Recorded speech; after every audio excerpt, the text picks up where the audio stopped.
And welcome yet again to another interview with one of our finalists here from the Swisscom Hero League, powered by ESL. You all know him, you all love him. It's Silvan, aka Sioser here, the top laner for the mYinsanity Madhouse.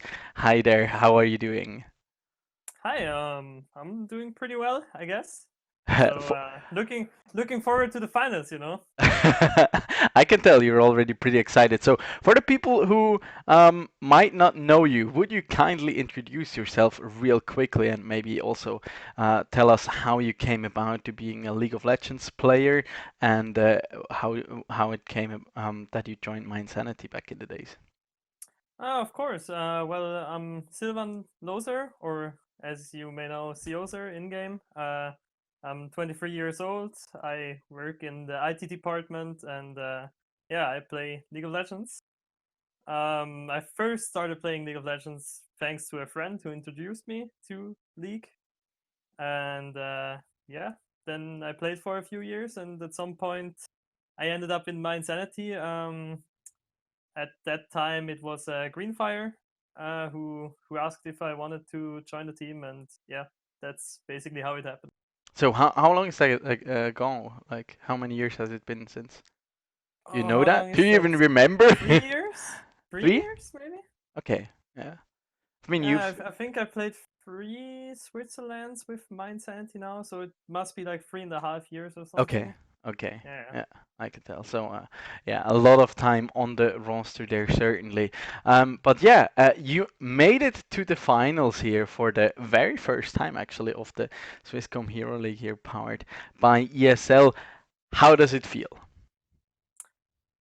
I think it's a little bit different. Like last year, it obviously was offline at Yeah, the Switzerland. It was like at the same time, so the hype was more there last time, but we yeah, I didn't can reach tell. the finals. So of course we were kind of sad about that. So now it's time to make up for it and win it this time. But yeah, I'm still excited. I mean, it's something I haven't won yet, Yeah, and I think winning the Hero League would be pretty cool. yeah. Is there something in particular? Is there something in particular you like about the Swisscom Hero League here that makes it stand out for you or makes it like a big achievement? I think the biggest difference to other competitions in Switzerland is the streaming. Like it's always consistent, and like we have you and another caster usually, so it's like always the two same casters. That it wasn't like that for SESL always. Yeah, So I think it's just a bit more advanced by now. Like how we stream the games and stuff. It looks more professional. yeah, And otherwise, Hero League from the start has been uh, the competition with the strongest Swiss teams, basically. hmm I think the level went a bit down since last season, but it yeah. should Of course, like still with the be. departure of Postman Celix, a lot Yeah, of like the exactly. very strong Also players. the Prime League definitely rose up and like took players away, but Yeah, I mean we still had like Flane, who I thought was pretty good in the hmm tournament, and I think Recast Gaming, who's in the final, isn't like you shouldn't underestimate them at all. I yeah, think. yeah. I think so too. And I think we've seen that like for them, uh, even making it to the finals here. I mean, Lausanne, they're always like a team that can pop off and can have like great performances. I already talked about this with Caputimo yesterday. Um, but then again, yeah, like you could really see that Recast feels a lot more like a team, that they are working together, that they're trusting each other, that they have like a plan from the beginning, from when they're going into the draft, and we always like really stress that how important it is to like get a team comp for a specific game plan and then execute on it. Are you at all like afraid of that, or how do you feel about your opposition going into these finals? Well, fun fact. Last Switzerland was basically the last time we really played with the mYinsanity lineup, except for like another jungler. We had Krasok back then, Yep. and we lost to them in the Swiss rounds. Oh yeah, true, And true. yeah, we ended up winning the whole thing in the end, but Yeah. yeah, we lost to them. So it might be kind of scary. We're kind of the underdogs here, not them. Um, but yeah, I watched their games, their last two Mhm. against Lausanne, and I think you could really see that they play as a team, while Lausanne was more like solo queue, Yeah, and that definitely agree. definitely made the difference there. But I don't think we should be scared, because I don't think being scared helps at all. But we definitely need to draft a lot better than we did against Silent. Yeah. So we have a winning draft maybe, or like at least an even draft, and then we just have to execute. Yeah, because like against Silent Gaming, you had like Seven Army on the roster who was just popping off in two games back to back, and like also as a whole, you really kept pressuring all those advantages you gathered throughout the early game, and then it was like at that point it was just like uh pulling like choking it more and more to the point where Silent Gaming just couldn't do anything anymore against you. And I feel like with as you already mentioned, like with the draft going the way of Silent Gaming, I'd say twice in that game, it could be a lot harder against Recast Gaming, who have like rarely made mistake. They've looked very consistent and also very not held back, but very calculated in those thoughts. Would you agree on that? I think they definitely made mistakes, like everybody does, of Yeah, course. true. There were some, especially individual mistakes that we might abuse, Mhm. but from all the teams I've seen, they definitely made the least mistakes, Yeah. like by far. I've watched the Lausanne games, of course. I watched. I played against Flame, and Flame made a lot more mistakes as well, and that really surprised me because I thought Flame was by far the best team after us. Yeah. Where do you see the strength of your roster? I mean, we have three challenger players that makes it a bit easier. Um, I would definitely say our strength is the bot lane with Golden God and Höfi.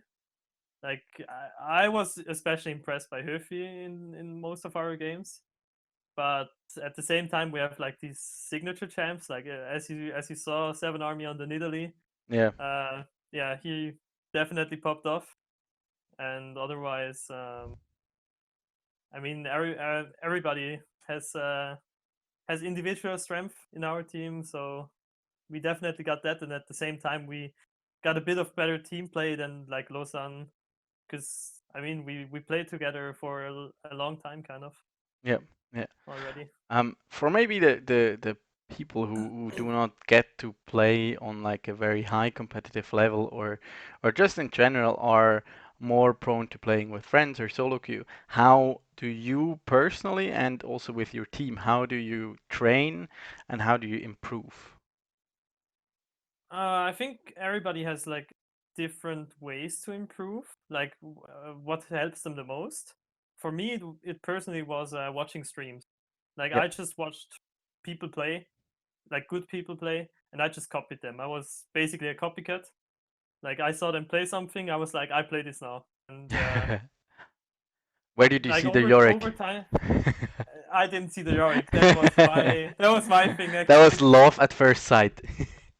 And actually, fun story. It was like a normal game, and we were like trolling with friends. I was Yeah. just like, yeah, I'm gonna play Yorick, and all I'm gonna do is just run top lane and run it down, basically. The old Like I'm Yorick just or the reworked Yorick? the reworked Yorick. It Okay, was okay. just reworked. And I was Yeah. just like, I'm just gonna go top, and I won't go to any other lane. I would just push that lane It until I worked. die, and then Yeah. I push the lane again until I die. Yeah. And I was like 0 and 10 or something, Yeah. because the enemy kept ganking me for like 10 times.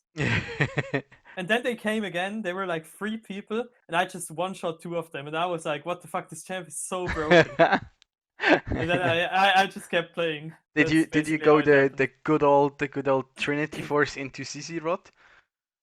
I think I went Trinity into Starex into Caesar Okay, in yeah, that that was game. a But yeah, bit more I pop really off like the potential. old Caesar thing. Yeah, It was yeah. pretty funny. The good old But times where you basically could, on every top laner, you could just rush a banner of command into a ZZ rod, and you would like whoever would get to like purchase it first would win the lane. yeah, there was a time I saw a guy play Cyan and he just rushed CZ Rod Portal in like bad matchups Yeah, to dodge them. And they just placed it behind his turret and it would just clear the minions by itself. And nice. he would be like, okay, the lane is even, I would basically win. But yeah, Genius. back to your question, it's basically just play a lot to improve. Yeah, And I think it helps to play a lot of the same champion because then at some point you know the champion and you stop focusing on what the champion does yeah. and instead focus on what the game in general does or like what you need to do, what needs to happen and stuff. And that helps a lot.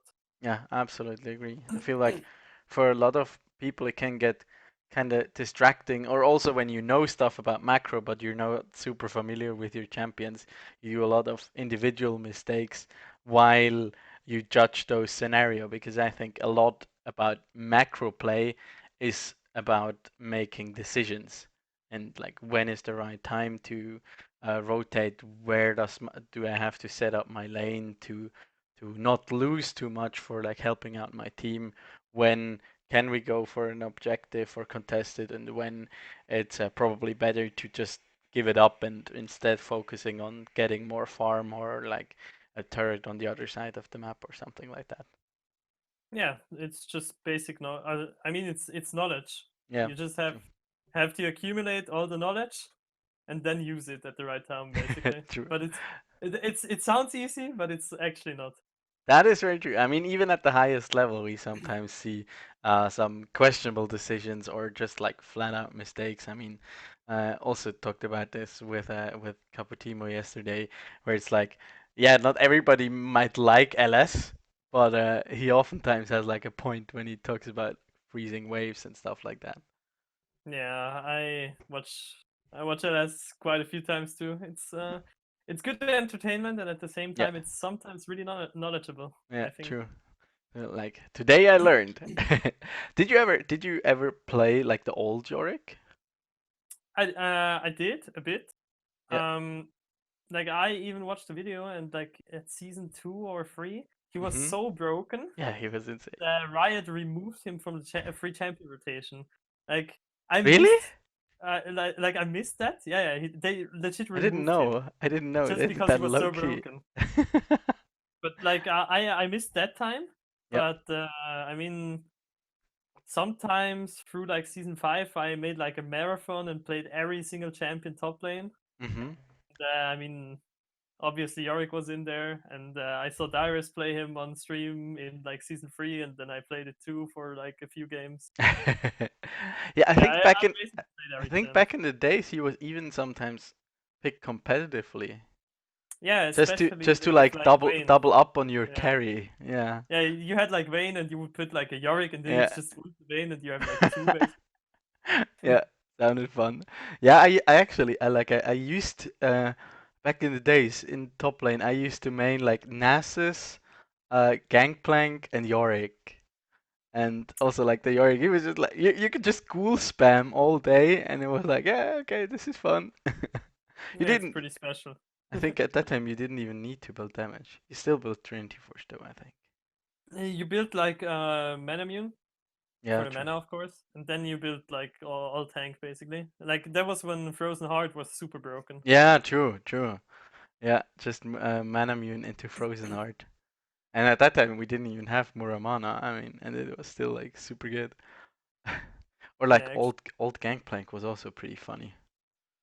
What But I mean, when his E would power up like everyone.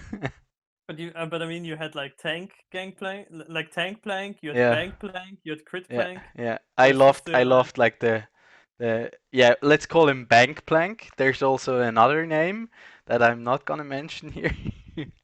Oh because boy. that they'd have to cut it out. You'd never hear about money whore gangplank, like where you just stack GP10 items and just farm with your Basically the Q, same. and Yeah, at yeah, same 12 minutes you'd have your Trinity Force. thing. Oh yeah, the good old times. When did you actually start playing League? Which season do you remember that? I remember like Chase was one of the newest champions back then. Like it was just like end of season 2 I first played the game Yeah, and then, like really got into it in season 3 and yeah, basically kept playing since then. yeah. At this point, we're all addicted. Yeah, it was over. Life is gone. Yeah, true.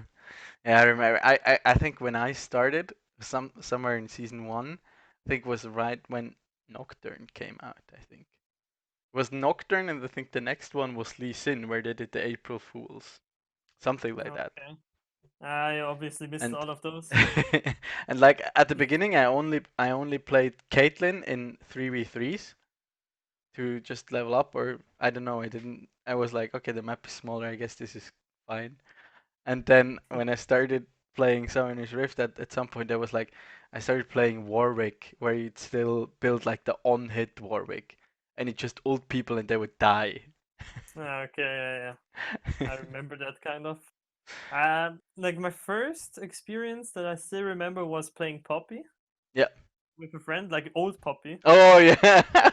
And For basically the the people who don't know, quickly explain what old Poppy did or could well, do. basically old Poppy was an assassin. She Yeah. would just like you had the ult button, you could just ult somebody who was fucking useless. You ult this guy, and he's the only one who can damage you. He's the only Yeah. one who can do stuff against you, and you just kill all the others Yeah. Well, as fast as you can. I But think it also basically, blocked CC, right? yeah, it blocked everything Yeah. as far as I know. And like basically I played with a friend who introduced me to League, Yeah. and he would be like Nidalee, and she had the old spear, you know, the one that Yeah. like really goes woo. And basically our strat was I'm Poppy, I stun somebody into the wall, the spear comes, and he's Nice. basically dead. It's just one hit every time. So yeah, Oh, so beautiful. that's how I learned the game.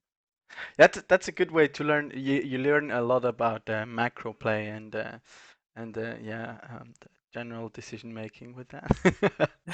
No, but I feel like League has evolved so much ever since these old days.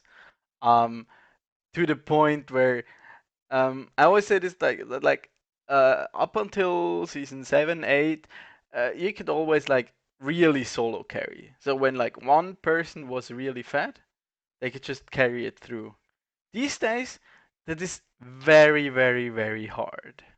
Like, if your team does not at least make an effort to just help you or just not to be too heavy, it's near impossible because you have so much stuff like coming in. Because yeah, like when your bot lane is fed, yeah, they might be like, okay, that's two people, but but Yeah, you that's the still have problem. like catch up stuff. You yeah, catch up experience. You have a Rift Heralds. You have the Dragon Souls and whatnot. There's always like things that also do matter that can help you get into the game, and also like just some changes about the game that made it harder to end games when you're not like a full team. Well, yeah, I think it's also just because people got smarter. Like people learned how to play around somebody who's fat. Yeah, Like basically, oh no, enemy topside is really fat. So what do we do? We not don't go topside. We actually abuse bot side and get ourselves a fat person for us, and then it's like fat against fat, and then true, true. see who wins. And Yeah, your top laner might be tilted off the face of the earth, but it's yeah, but the enemy oftentimes topside it's the makes smartest thing to do.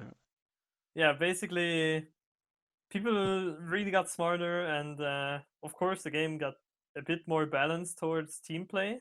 Yeah, But I think you could still like, I mean, yeah, it's hard to say solo carry because as long as your team is even, it's kind of not a solo carry because your team is still playing the game. yeah, that's true.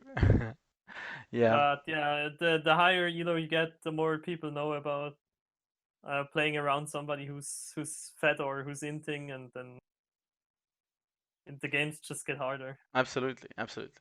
And I think this is also like not a non-controversial topic because there are a few voices on from like streamers and players in general who really dislike this because like one person trolling on your team can really like ruin the entire game for you because it is so Yeah, I essential. mean You it's can't just be easier like to better. it's easier to lose the game Yeah, alone than to win it alone. yeah, That's that's kind true. of the thing. That's true. But yeah, I get why streamers are frustrated about it, and some maybe do it because of entertainment as well, because they can be like, "Oh, rage so much," True. Yeah. and everybody's like, "KW" or something in chat. But I mean, of course, people snipe streamers and then troll on purpose or something. Yeah, that's true. Mm, I get that that's not fun at Yeah. all. Like you want to play your game if you play a game. Like I play with friends. I want to play the game too. We can have fun, but I don't want them to troll me completely that I Yeah, I can't agree. really play the game.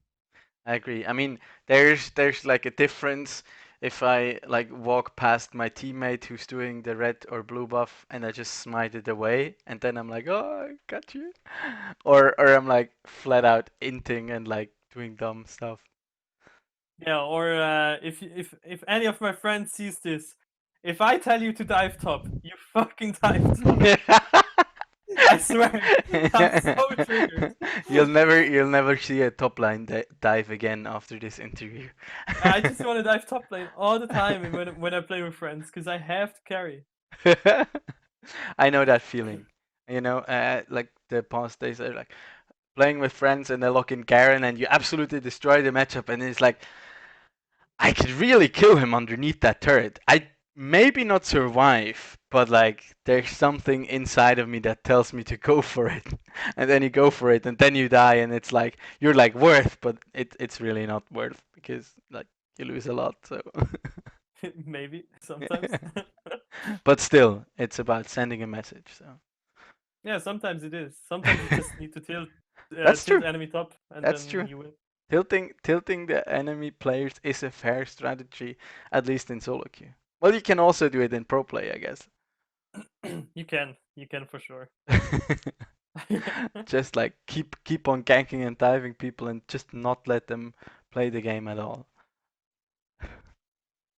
You know, That's my new playstyle. we talked a bit about the evolution of League of Legends.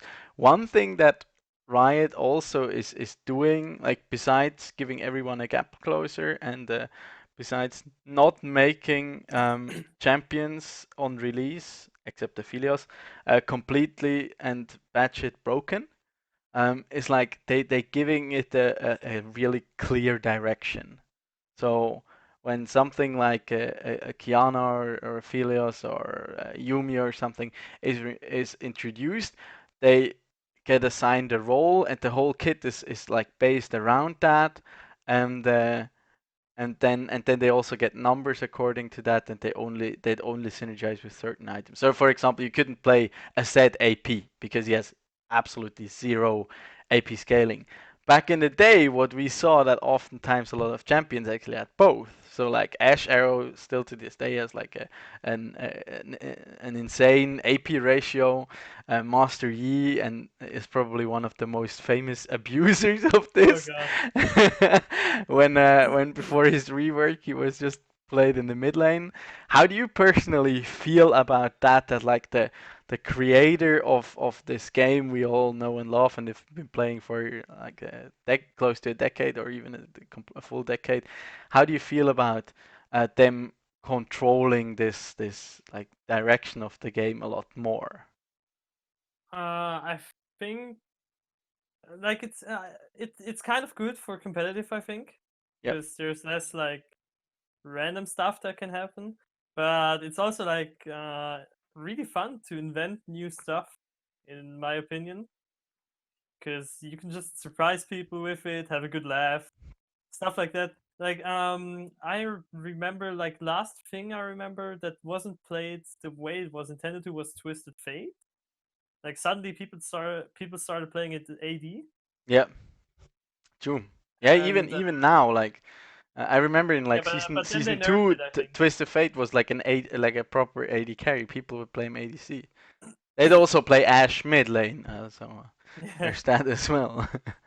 I mean, yeah, I people just use it better also. Like I Yeah, don't think things that worked a long time ago would work now, even with the same numbers. But I think the balancing at the moment is pretty good overall. yeah, There's some really strong champions, but there's a lot of viable stuff usually. Like for top lane, there's a million champs you can play. There's a million champs for mid lane you can play. I'm not sure about bot. Bot lane feels a bit like forced into a few champions as well as yeah, jungle. yeah. But I mean, maybe they somehow manage. But also, I think like there's almost no 80 carry champions. Like I pressed on the marksman tab. I'm like, why are there like 5 champions? Well, AD carries in 2020. That's Yeah, then something I else, just play anyways. Aatrox bot lane Yeah, and sure. Aatrox get Swain, like let's go. a Swain support, and yeah, it's really good. Yeah. It's actually so good. We'll have to try that out. Maybe Yeah, later it's tonight. really good. Try it for wanna sure. wanna wanna gotta give that a shot actually. Yeah. No, I personally like. I see like there's a fair point. But then on the other hand, there's also like the thing that a lot of the new champions they have like very, let's not call them overloaded, but very impactful kits, so to speak. And like they get introduced, they're immediately like super competitively viable, which I think in the first place is good. Like okay, yeah, it's a new champion, it should do something in the meta, but it's then oftentimes like too strong. I feel like they these days they go in a lot with a lot of champions that are a little over the top and then slightly nerf them down instead of like introducing them at maybe a little weaker level and then slowly buffing them up, because at the same time people are also like figuring out how to play the champion, how to build the champion, and that just like gets him or her automatically stronger, I think. Yeah, definitely. Like I saw a lot of champions get introduced and then buffed really fast, Yeah. just because they had like low win rate. But I think that's really because people are inexperienced on them. Like I said on so many champs that lately got released, they are so broken, and people were just so bad on them, and then they just get buffed, and I'm like, why? And then people are like, wait, these guys are so broken, and I'm like, 200 years. yeah. But I think it's also just because like Riot still wants to introduce new stuff, like for example the Zoe thing. Like Zoe thing was a bit overloaded. Like they introduced sleep, Yeah, the sleeping mechanics, and like the her W with the summoners. yeah, And I thought like maybe put one of them on another champ, true. like on the next champion, and Yeah. then maybe she's a little more balanced. But Plus, they like also introduced it's like really her fun to Q play. mechanic is also pretty unique because it like deals more damage the further it has That's traveled. kind of stolen from Nidalee though. Yeah, okay, okay, The old Nidalee that's origin. kind of true. But then again, it's a mechanic that obviously like gets doubled down on with the sleep, and in combination, and like that's Yeah, one of the and the examples. Like iron. once people know how to play the champion, it creates exactly these moments where people are like, please delete that champion from the game. Yeah, definitely. I think just like most new champions are designed to be really fun to play, Yep. which is good because people want to play it and then they want to play the game. But at the same time, if something is fun to play and you play against it, it's probably not fun to play for good. That's basically League. Like every time I'm having fun, the opponent is probably not having fun, you know? Oh, word. So basically, if I'm having fun, I'm ruining somebody else's afternoon or evening. So yeah. Yeah, that might hold a lot of truth actually. I mean, Sheco players are having fun, so and they ruined the game for 9 other people, so I don't think they are having fun. They are just they're special. just dead inside. No hate to Shaco players, of course, but don't pick it Just in a my little solo bit. queue. Oh my, yeah. I also think it's like very interesting when you see like champions that are like not super popular, but then you see like people where you realize okay they've dedicated a lot of their time playing League into that champion and they're making it look quite insane. And it's super frustrating then to play against it because you feel okay there's no counterplay whatsoever. But on the other hand, you have to admit that like okay I have to respect that guy because he plays his champion really well. I think, Well, I mean, kind of that thing is what I intended to do. Like, yeah. I first started playing Urgot after the rework when it Mhm. wasn't apparently broken for everybody. And then suddenly people realized, like, half a year later, he's like actually really good. But I just kept playing it because people didn't know what to do against it. Like, it was so easy to play it because everybody was like, oh, we don't want to ban it because it's like really bad apparently. But at the same time, we have no idea how to play against it, so we're really scared. Yeah. And then the game is like really easy to play against scared opponents. True. True. And same thing happened with Yorick, just that Yorick wasn't ever that strong in competitive, so nobody actually learned him Yeah. except for the people who play against Chase. But then again, when you don't see champs being played competitively, you also don't see people playing against it. So that also gives you kind of an advantage, doesn't it? Yeah, you have the advantage if you know your champion matchup a lot better. Yeah. So Yeah. if Plus your they champion might not isn't know what to seen, even build against you. yeah, if your champion isn't seen at all, Yeah. then people don't know what to do against it, what helps. And then you just like you're at like 150% while the other guy is like at 100% of his performance, Yeah. and you just win. Like And you can what can he do even if he has the better champ? and you can just flex on them. Do you actually have like a favorite champion? I might know you're like quite well known for like your Yorick and your Rumble. Do you have like a favorite that you just like really like from its looks, personality, or whatsoever? Well, I always picked Rumble as my favorite, Yeah, just because I think he's like a really well-made champion with clear strengths and weaknesses, and like he was always viable in some way. Like you could always pick him, yeah, that's and true. I don't know how many times he has been nerfed by now, but like he's again like at the top of most tier lists in like mid lane and top lane. He's really good, Yeah, like both lanes, which makes it even crazier. but And you like can even jungle him. you can, I actually did that in solo queue a lot, but and support. Yeah, true. Support True, is we've seen actually that in LCK a lot this season yeah. actually. The thing is, the only buff I remember was his on his E that he like has 2 stacks. But Yeah, apart from that, I don't remember any buffs, and he's still that good. true. But otherwise, it's just like my Yordles kind of in the top lane. I was always a Yordle kind of guy. I played like Kled and Gnar and Cannon and like Rumble. But Yeah. like Kled has the best voice lines, obviously. Like he just screams, he That's just true. screams at everybody, calls Yeah. them really bad words, and is like I'm the general of everything. Just a And Gnar, crazy old mad lad. yeah, he's just like he's on mushrooms. Like he Yeah. literally talks about mushrooms. That Do you strive to become anything like Kled when you get older? I don't know how I get the shotgun yet, but the rest should be pretty easy. Nice. Very, No, very nice. but yeah, obviously I really like Origot and Yorick as well. But Yeah, I would take Rumble as my favorite I champion. see. Okay. Yeah.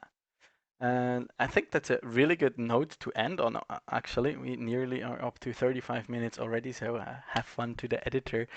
Any last words from your side? um, well, if you're seeing this, don't you pick my Rumble away. Thank you.